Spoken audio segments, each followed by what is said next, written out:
Sa kaugnay na balita, naniniwala si Senador Alan Peter Cayetano na posibleng maharap sa kasong tax evasion ang Pangulo ng Alphaland. Ito'y dahil pa rin sa anomalya sa Boy Scouts land deal.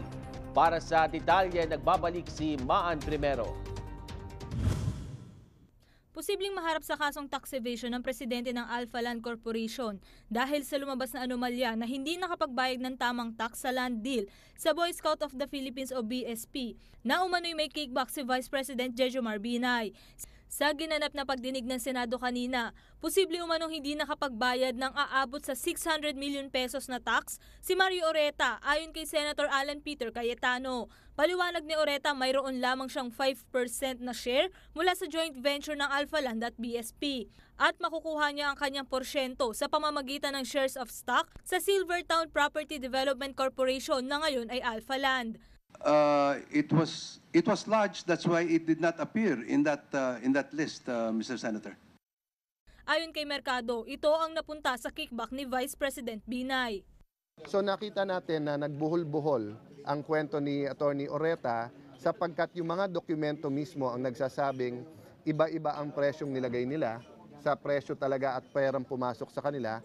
At nung birthday ni Vice President ng 2011 ay biglang nawala yung shares na yon. Giit naman ni Oreta mayroon siyang tax clearance para sa naturang transaksyon. Samantala ayon naman kay Senator Sergio Osmeña III, kailangan na imbestigahan ng Bureau of Internal Revenue ang aligasyong ito.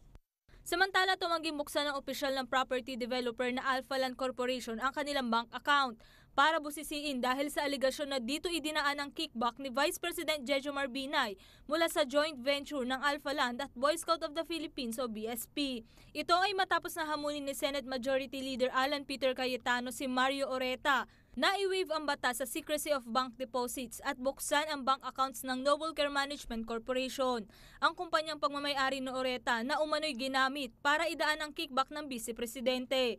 Ayon naman kay Oreta, hindi niya maitatanggi kung may lumabas na milyong halaga sa Noble Care account. And that's why I'm asking you to open your account because I have information that it was transferred to you-know-who.